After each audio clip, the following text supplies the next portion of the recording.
বিসমিল্লাহির রহমানির রহিম। প্রিয় শিক্ষার্থীরা, আশা করছি সবাই ভালো আছো। আজকে যে প্রশ্নটি সমাধান করব তা হলো তড়িৎ রাসায়নিক কোষ কি এর শ্রেণীবিভাগ আলোচনা করো, অথবা গ্যালভানিক কোষের গঠন ও কার্যাবলী লিখো, অথবা ড্যানিয়েল কোষের গঠন আলোচনা করো। যদি এই প্রশ্নটি আসে তাহলে তোমরা তড়িৎ বিশ্লেষ্য কোষ এবং গ্যালভানিক কোষ উভয়েরই বর্ণনা দিবে। আর যদি এই প্রশ্নটি আসে তাহলে তোমরা প্রশ্নের উত্তরটি এখান থেকে লিখবে। মূলত গ্যালভানিক কোষ, ভোল্টাইক কোষ, ড্যানিয়েল কোষ একই বিষয়।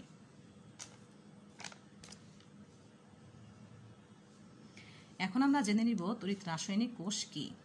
যে সকল কোষে বাইরে থেকে বিদ্যুৎ চালনা করে বিদ্যুৎ শক্তি রাসায়নিক শক্তিতে পরিণত করা যায়, অথবা রাসায়নিক বিক্রিয়া সংঘটিত করে রাসায়নিক শক্তিকে বিদ্যুৎ শক্তিতে পরিণত করা যায়, তাকে তড়িৎ রাসায়নিক কোষ বলে। তড়িৎ রাসায়নিক কোষ দুই প্রকারের হয়, একটি হলো তড়িৎ বিশ্লেষ্য কোষ, অপরটি হলো গ্যালভানিক কোষ। তড়িৎ বিশ্লেষ্য কোষে তড়িৎ শক্তি রাসায়নিক শক্তিতে পরিণত হয় এবং গ্যালভানিক কোষে রাসায়নিক শক্তি বিদ্যুৎ শক্তিতে পরিণত হয়। এবার আমরা জেনে নিব তড়িৎ বিশ্লেষ্য কোষ। প্রথমে আমরা একটি পাত্রে বিগলিত সোডিয়াম ক্লোরাইডের দ্রবণ নিব। এখানে তোমরা জলীয় সোডিয়াম ক্লোরাইডের দ্রবণও নিতে পারো। বিগলিত সোডিয়াম ক্লোরাইডের দ্রবণ বলতে মূলত আমরা সোডিয়াম ক্লোরাইডের গলিত দ্রবণটাকে বুঝে থাকি। আমরা জানি যে সোডিয়াম ক্লোরাইড কঠিন অবস্থায় থাকে। এটিকে যখন উত্তপ্ত করে গলানো হয় এবং গলিত দ্রবণের সাথে কিছু পরিমাণ পানি মিক্স করা হয়, তখন যে দ্রবণটা পাওয়া যায় তাকেই মূলত আমরা রসায়নের ভাষায় বিগলিত সোডিয়াম ক্লোরাইড এর দ্রবণ বলে থাকি। অর্থাৎ আমরা বুঝতে পারছি যে সোডিয়াম ক্লোরাইডের সাথে বিগলিত সোডিয়াম ক্লোরাইডের সাথে পানিও রয়েছে। এবার আমরা এই তড়িৎ বিশ্লেষণের মধ্যে দুটি তড়িৎদ্বার আংশিকভাবে ডুবিয়ে রাখব এবং তড়িৎদ্বার দুইটির একটিকে ব্যাটারির ধনাত্মক প্রান্তের সাথে এবং অপরটিকে ব্যাটারির ঋণাত্মক প্রান্তের সাথে যুক্ত করব। এখন দেখো, এই তড়িৎ বিশ্লেষণে আমরা এখানে মূলত দুইটি ক্যাটায়ন পাই। একটি হলো সোডিয়াম আয়ন, আরেকটি হলো হাইড্রোজেন আয়ন, এবং অ্যানায়ন পাই হলো আমরা দুইটি। একটি হলো ক্লোরাইড আয়ন, আরেকটি হলো হাইড্রক্সাইড আয়ন। তো ক্যাটায়নগুলো ক্যাথোডের দিকে যাবে এবং অ্যানায়নগুলো অ্যানোডের দিকে যাবে। ক্যাটায়ন মূলত ক্যাথোড থেকে ইলেকট্রন গ্রহণ করে আর অ্যানায়ন মূলত অ্যানোডে ইলেকট্রন ত্যাগ করে। ক্যাটায়ন মূলত ক্যাথোড থেকে ইলেকট্রন গ্রহণ করে এবং অ্যানায়ন অ্যানোডে ইলেকট্রন ত্যাগ করে। অর্থাৎ অ্যানোডে সবসময় জারণ বিক্রিয়া ঘটে আর ক্যাথোডে সবসময় ইলেকট্রনের গ্রহণ ঘটে, মানে বিজারণ ঘটে। ঠিক আছে। এখন কথা হলো, এখানে ক্যাটায়ন রয়েছে দুইটি, একটা হলো সোডিয়াম আয়ন আর একটা হলো আমার হাইড্রোজেন আয়ন। এর ভিতরে কোনটি আগে ইলেকট্রন ত্যাগ করবে? কোনটি আগে ইলেকট্রন ক্যাথোড থেকে গ্রহণ করবে?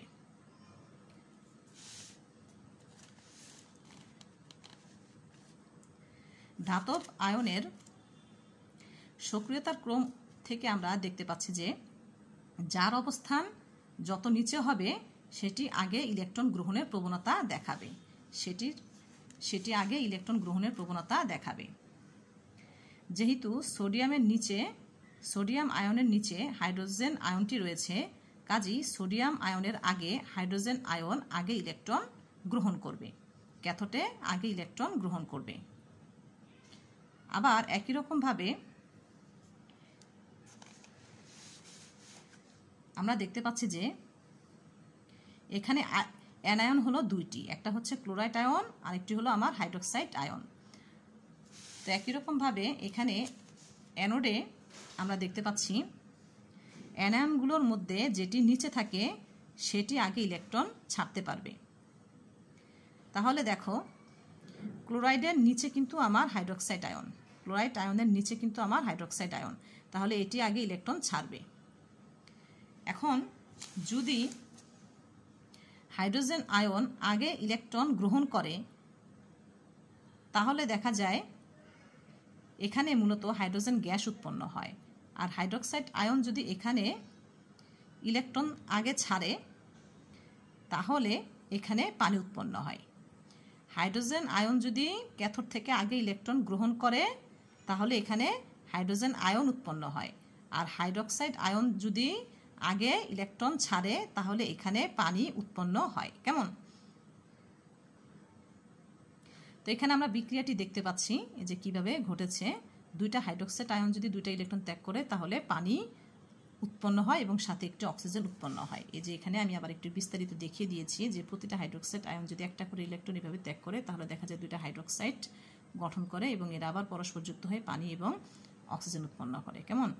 আচ্ছা, তো এখানে দেখো দুইটা হাইড্রোক্সাইড আয়ন যে দুটি ইলেকট্রন ত্যাগ করে সেই দুটি ইলেকট্রন আবার দুটি হাইড্রোজেন আয়ন এই যে এখানে গ্রহণ করে এখানে দুইটা হাইড্রোজেন পরমাণু উৎপন্ন করে। ওই দুইটি হাইড্রোজেন পরমাণু আবার পরস্পর যুক্ত হয়ে হাইড্রোজেন গ্যাস উৎপন্ন করে। কেমন? আচ্ছা, এখন কথা হলো যে তাহলে আমরা এটা কেন লিখলাম? মূলত যদি আমরা এখানে এই দুটি তড়িৎদ্বার প্লাটিনাম দিয়ে তৈরি করি তাহলে এই ঘটনাটি ঘটবে, কেননা হাইড্রোজেনের সাথে প্লাটিনামের আবার একটা আকর্ষণ থাকে। আর যদি আমরা এই দুটি তড়িৎদ্বার মার্কারি দিয়ে তৈরি করি তাহলে মূলত এই ঘটনাটি ঘটবে, কেননা সোডিয়ামের সাথে আবার মার্কারির একটা সম্পর্ক রয়েছে, আর সোডিয়াম যেখানে আছে ক্লোরিনও সেখানে আছে। ঠিক আছে? আচ্ছা, এখন দেখো, তো তোমরা পরীক্ষায় যদি এভাবে দাও, তারা যদি দেখে যে তোমরা অ্যানোডে এবং ক্যাথোডে এই যৌগগুলো লিখেছ তাহলে তারা এমনিতেই বুঝতে পারবে যে এটা অবশ্যই মার্কারির। ঠিক আছে? এখানে কোনো নির্দিষ্ট করে দেওয়ার দরকার নাই, যেহেতু এখানে দুইটাই উৎপন্ন হওয়া সম্ভব। ঠিক আছে? আচ্ছা, এখন দেখো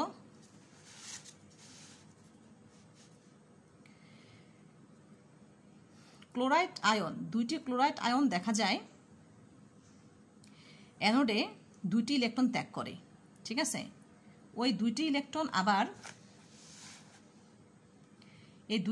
আবার এভাবে গিয়ে ক্যাথোডে পৌঁছায়।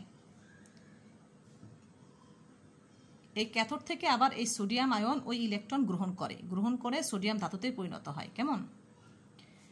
তাহলে আমরা এখানে দেখতে পাচ্ছি যে ইলেকট্রন অ্যানোড থেকে ক্যাথোডের দিকে যাচ্ছে, অর্থাৎ তড়িৎ প্রবাহিত হচ্ছে আমার কোন দিকে? তাহলে ক্যাথোড থেকে অ্যানোডের দিকে। তো আশা করি তোমরা বিষয়টা বুঝতে পেরেছ।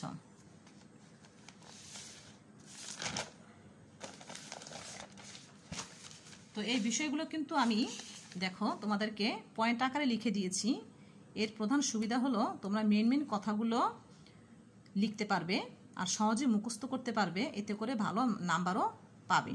আর যদি এদের ভিতরে তোমরা একটু কোনো একটা স্কিপ হয়ে যায় তাতে তেমন একটা সমস্যা হবে না, আর আগে পরে লিখলেও তেমন একটা সমস্যা হবে না।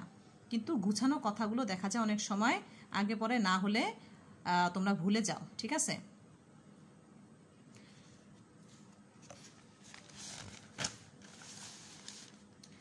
এই যে এখানে দেখো, এবার আমরা গ্যালভানিক কোষ, ভোল্টাইক কোষ বা ড্যানিয়েল কোষ যেটাই বলি না কেন একই বিষয়, এটা নিয়ে এখন আলোচনা করব।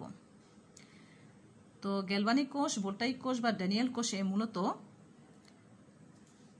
দুইটি তড়িৎ বিশ্লেষ্য পাত্র ব্যবহার করা হয় এবং দুইটি তড়িৎ বিশ্লেষ্য পাত্রে দুটি ভিন্ন তড়িৎ বিশ্লেষ্য ব্যবহার করা হয়, এবং যে দুটি তড়িৎ বিশ্লেষ্য ব্যবহার করা হয় দেখা যায় যে সেই তড়িৎ বিশ্লেষ্যেরই ধাতু দিয়ে তড়িৎদ্বারটিকে তৈরি করতে হয়। এটা হলো মূলত এই কোষের একটা শর্ত। প্রথমে দুটি ভিন্ন পাত্রে দুটি ভিন্ন তড়িৎ বিশ্লেষ্য নিতে হবে এবং যে তড়িৎ বিশ্লেষ্যটা আমরা যেই পাত্রে নিব সেই তড়িৎ বিশ্লেষ্যের ধাতু দিয়েই ওই তড়িৎদ্বারটি তৈরি করতে হবে, মানে ওই কোষের তড়িৎদ্বারটি তৈরি করতে হবে। তো এটা হলো আমার জারণ অর্ধকোষ, তাই না? এটা হলো আমার বিজারণ অর্ধকোষ। এখানে দেখো জিঙ্ক সালফেটের এই জিঙ্ক ধাতুটি দিয়েই কিন্তু আমরা এটা তৈরি করব, এবং এখানে কপার সালফেট নিয়েছি, এখানে এই কপার ধাতুটি দিয়েই কিন্তু আমরা এটাকে তৈরি করব। অর্থাৎ আমরা বুঝতে পারছি যে এই ধরনের কোষে দুটি ভিন্ন তড়িৎ বিশ্লেষের প্রয়োজন হয় দুটি ভিন্ন পাত্রে, এবং তড়িৎদ্বার দুটি মৌলের তৈরি হতে হয়। ঠিক আছে? তড়িৎদ্বার দুটি ভিন্ন মৌলের হতে হয়। আচ্ছা, এবং এখানে আরেকটা লক্ষণীয় বিষয়, সেটা হলো অ্যানোড এখানে সবসময় ঋণাত্মক চার্জ বিশিষ্ট থাকে এবং ক্যাথোড ধনাত্মক চার্জ বিশিষ্ট থাকে, কিন্তু তড়িৎ বিশ্লেষের ক্ষেত্রে আমরা এর উল্টা দেখেছি। কেমন?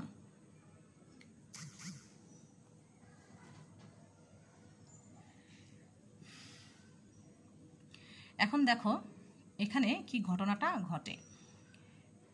প্রথমে দেখা যায় এই যে অ্যানোড আমরা জিঙ্ক ধাতু দিয়ে তৈরি করেছি, এই জিঙ্ক ধাতু দুটি ইলেকট্রন ত্যাগ করে, দুটি ইলেকট্রন ত্যাগ করে জিঙ্ক আয়ন তৈরি করে। ওই জিঙ্ক আয়ন আবার সে দ্রবণে দিয়ে দেয়। এখন দেখো এই তড়িৎ বিশ্লেষে এমনিতে কিন্তু জিঙ্ক আয়ন রয়েছে, এই জিঙ্ক সালফেটের জিঙ্ক আয়নটা রয়েছে। আবার দেখা যায় এই জিঙ্ক ধাতুও জিঙ্ক আয়ন এই দ্রবণে দিচ্ছে। তাহলে এখানে কি জিঙ্ক আয়নের পরিমাণটা ধীরে ধীরে বেড়ে যাচ্ছে। এখন এই জিঙ্ক ধাতু যে দুটি ইলেকট্রন ত্যাগ করছে সেই দুটি ইলেকট্রন দেখা যায় এই যে এভাবে প্রবাহিত হয়ে ক্যাথোডে আসে। ক্যাথোডে আসলে এখানের আবার এই কপার আয়নটা সেই ইলেকট্রন গ্রহণ করে কপার ধাতুতে পরিণত হয় এবং ওই কপার ধাতু তখন এই তড়িৎদ্বারের গায়ে ধীরে ধীরে জমতে থাকে। ঠিক আছে? আচ্ছা, অর্থাৎ এই তড়িৎদ্বারটি তখন ধীরে ধীরে কি আমার একটু মোটা হয়, আর এই তড়িৎদ্বারটি তখন ধীরে ধীরে কি একটু পাতলা হতে থাকে। এখন দেখো এই কপার আয়ন যখন এই ইলেকট্রনগুলো গ্রহণের মাধ্যমে এখানে কপার ধাতুতে পরিণত হতে থাকে, এখানে কিন্তু দ্রবণে সালফেট আয়নগুলো রয়ে যায়। অর্থাৎ এখানে সালফেট আয়নের পরিমাণটা কি ধীরে ধীরে আমার বেড়ে যাচ্ছে, আর এখানে আমার জিঙ্ক আয়নের পরিমাণটা ধীরে ধীরে বেড়ে যাচ্ছে। তো দেখা যায় এখানে জিঙ্ক আয়নের পরিমাণটা যখন ধীরে ধীরে বেড়ে যায় তখন এই জিঙ্ক ধাতু, হ্যাঁ, এই যে এখানে যে জিঙ্ক ধাতুটা রয়েছে সেই জিঙ্ক ধাতু ইলেকট্রন সহজে আর ত্যাগ করতে পারে না। ঠিক আছে? আবার একই রকমভাবে এখানে সালফেট আয়নের পরিমাণটা যখন বেড়ে যায়, এই সালফেট আয়নের কারণে দেখা যায় এই কপার আয়ন এখান থেকে আর সহজে ইলেকট্রন গ্রহণ করে কপার ধাতুতে পরিণত হতে পারে না। এখন দেখো এখান থেকে যদি ইলেকট্রন সহজে বের না হয় তাহলে কি ইলেকট্রন প্রবাহিত হবে না, আর ইলেকট্রন যদি প্রবাহিত না হয় তাহলে বিপরীত দিক থেকে কি আমার তড়িৎ প্রবাহিত আর হবে না, অর্থাৎ তড়িৎ প্রবাহ একটা বাধাগ্রস্ত হবে। তড়িৎ প্রবাহটা বাধাগ্রস্ত হবে এবং এই সমস্যা সমাধানের জন্য আমরা মূলত এখানে লবণ সেতু ব্যবহার করে থাকি।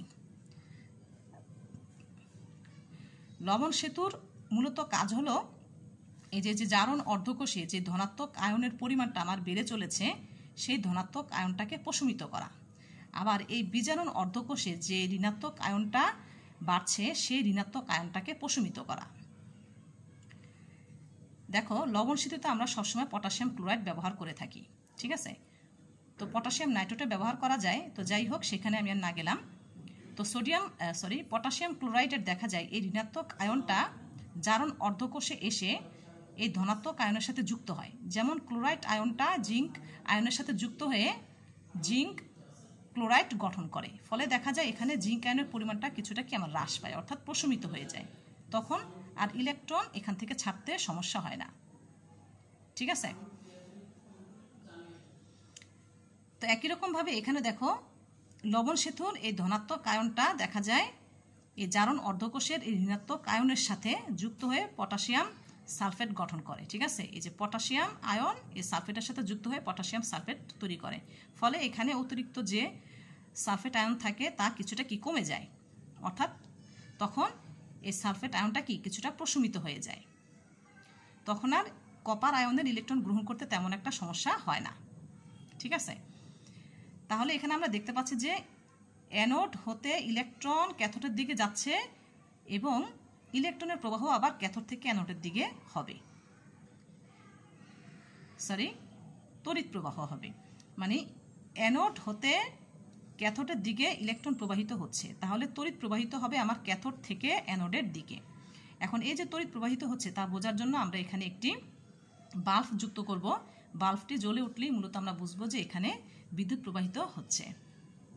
তো দেখো এখানে কিন্তু আমি অনেকগুলো পয়েন্ট আকারে লিখেছি, যদি তোমরা চাও যে কোনো একটা স্কিপ করতে তবে সেটা সমস্যা হবে না, তবে এখানে সবগুলোই একদমই সহজ, আশা করছি পারবে। আর যদি বুঝতে পারো তোমরা তাহলে এই কথাগুলো আরও সুন্দর তোমাদের মতন গুছিয়ে লিখতে পারবে। তো এখানে অনেকগুলো লিখেছি আমি, আশা করছি তোমরা নোটটা দেখলেই বুঝতে পারবে মেন কথাগুলো লিখেছি। যদি তোমরা দুই একটা স্কিপ করতে চাও তাহলে কিন্তু পারবে, তবে হয়তো বা নাম্বার কিছুটা তখন কম পেতে পারো। তো যাই হোক, আশা করছি সম্পূর্ণ ক্লাসটি তোমরা বুঝতে পেরেছ। তারপরেও যদি কোথাও না বুঝে থাকো তবে অবশ্যই আমাকে কমেন্টে জানাবে। ধন্যবাদ।